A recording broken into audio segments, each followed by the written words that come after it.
Bismillahirrahmanirrahim. Assalamualaikum warahmatullahi wabarakatuh. Innal hamdalillah nahmaduhu wa nasta'inu wa na'udzu billah min shururi anfusina wa min sayyiati a'malina. May yahdihillahu fala mudhillalah wa may yudlil fala hadiyalah. Asyhadu an la ilaha illallah wa asyhadu anna Muhammadan abduhu wa rasuluh.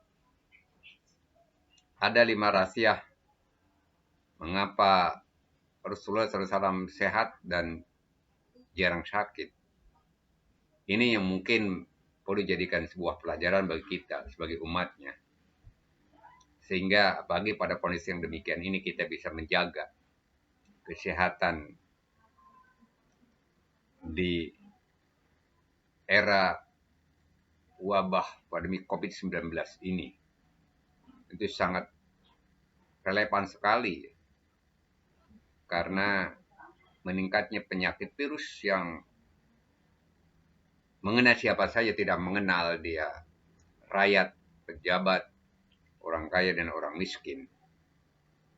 Ini pelajaran yang sangat baik sekali ya. Untuk mengambil pelajaran dari bagaimana Rasulullah menjaga kesehatannya ya, sehingga dia jarang sakit dan selalu prima.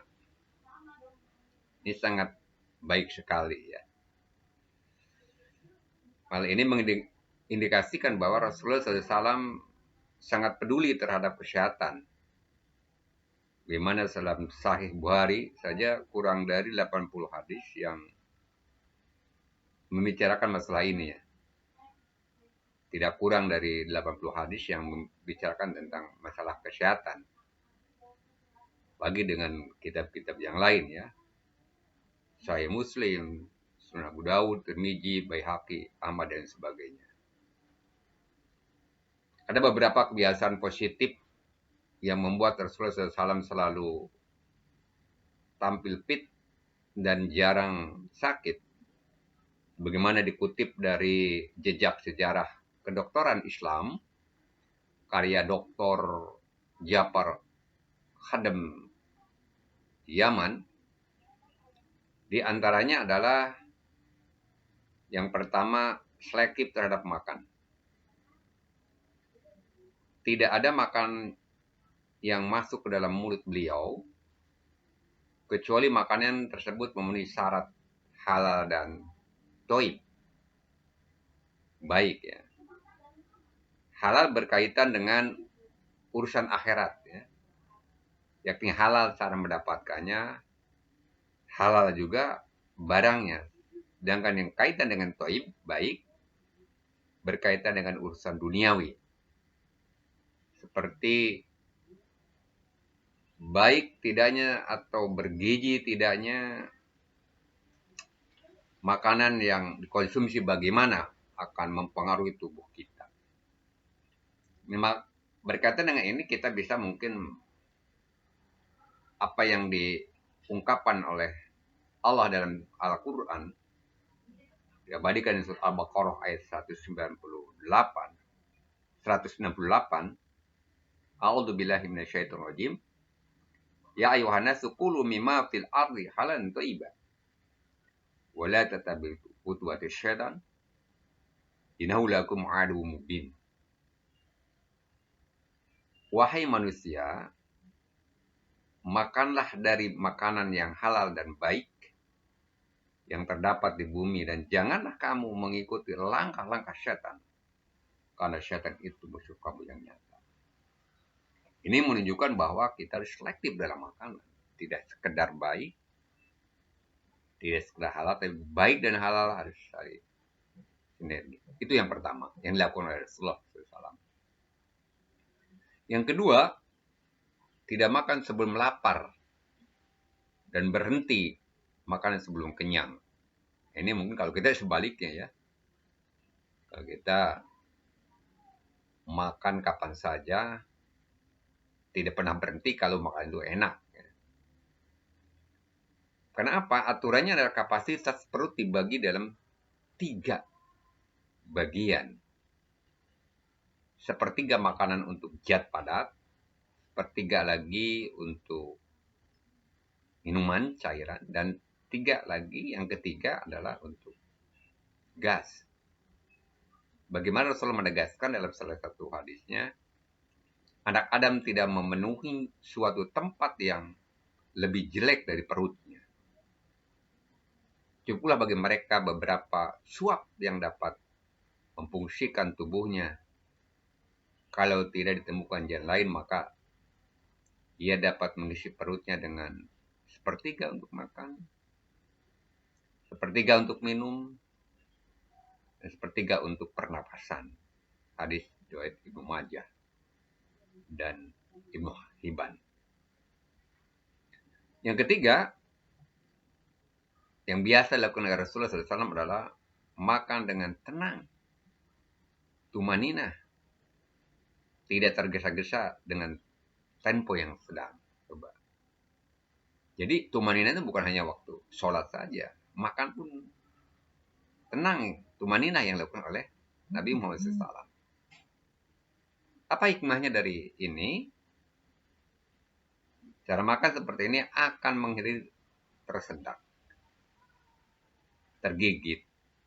Kemudian organ pencernaan pun jadi lebih ringan.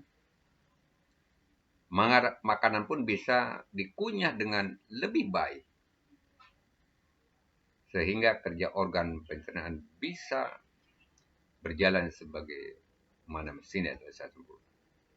Nah, makanan yang tidak dikunyah dengan baik akan sulit cerna dalam jangka waktu yang lama, bisa menimbulkan kanker di usus besar. Nah, ini begitu Islam memberikan sampai sejauh ini yang sangat ada hubungannya, relevansinya dengan kedokteran di era sekarang ini. Yang keempat yang dilakukan Rasulullah adalah cepat tidur dan cepat bangun. Artinya beliau tidur di awal waktu malam dan bangun pada pertengahan malam kedua. Ya. Biasanya Rasulullah lakukan bangun dan bersiwak, lalu berwudu dan salat sampai waktu yang diizinkan Allah. Sampai subuh malah dia. Karena apa? Beliau tidak pernah melebihi kebutuhan. Namun tidak pula menahan ngantuk ya. Sudah dibutuhkan. Nah, kita bagaimana ada sebuah penelitian dari Daniel F. Kripke, ahli psikiatri dari Universitas California, ya, menarik untuk diungkapkan yang kaitannya dengan anjuran Rasulullah. Ya.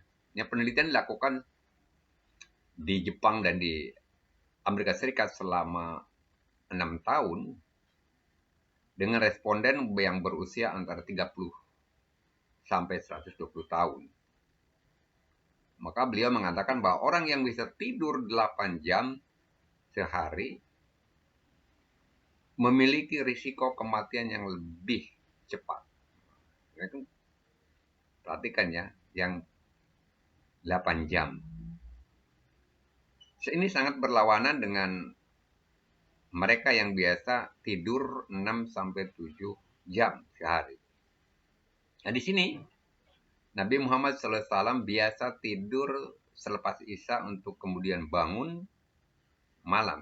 Jadi beliau tidur tidak lebih dari 8 jam. Bisa kurang. Nah, jadi sangat relevan sekali dengan hasil penelitian atau ilmu kekinian. Kemudian cara tidurnya Rasulullah SAW sebagaimana diungkapkan oleh Ibnu Qayyim al-Jauziyah dalam bukunya Metode Pengobatan. Nabi SAW mengungkapkan bahwa Rasulullah tidur memiring tubuh ke kanan sambil berzikir kepada Allah hingga matanya terasa berat, berdoa. Terkadang dia memiringkan juga ke badannya ke sebelah kiri, hanya sebentar kemudian kembali lagi ke sebelah kanan. Ini tidur seperti yang merupakan tidur yang paling efisien. Ya, pada saat makan bisa berada dalam posisi yang pas dengan lambung sehingga dapat mengendap secara profesional. Kemudian yang kelima, kebiasaan Rasulullah dalam rangka menjaga kesehatannya. Yang sehingga jarang sakit. Istiqomah melakukan saum sunnah. Tentu di luar saum wajib bulan Ramadan yang merupakan kewajiban rukun Islam. Beliau beberapa saum sunnah beliau lakukan yang dianjurkan. Tadinya saum Senin Kamis, saum Ayamul Bid, saum Nabi Daud, saum 6 hari pada Syawal, dan sebagainya saum-saum. Karena apa? Saum ini adalah perisai terhadap berbagai macam penyakit jasmani maupun rohani. Pengaruhnya apa? Dalam menjaga kesehatan melebur berbagai ampas makanan ya. Karena makanan dari makanan berbahaya sangat luar biasa. Ya. Biasa menjadi obat penenang bagi stamina dan organ tubuh. Sehingga energi tetap terjaga, stamina. Nah, di sini ada saum sangat ampuh untuk detoksifikasi atau pembersihan racun yang sifatnya total dan menyeluruh. Sehingga kita akan terjaga badan stamina. Nah, inilah pola-pola yang dilakukan oleh Nabi Muhammad SAW. Nah, kita harus beritiba, mengikuti sesuai kemampuan kita. Apalagi pada kondisi sekarang ini, penyakit wabah pandemi COVID-19 melanda syarikat. Mudah-mudahan Allah Subhanahu wa taala memberikan kepada kita hidayah, petunjuk, taufik untuk dapat melaksanakan apa yang dilakukan oleh Sallallahu Alaihi Wasallam sehingga badan kita sehat, terhindar dari berbagai penyakit. Mudah-mudahan ada manfaatnya. Billahi taufiq wal hidayah. Assalamualaikum warahmatullahi wabarakatuh.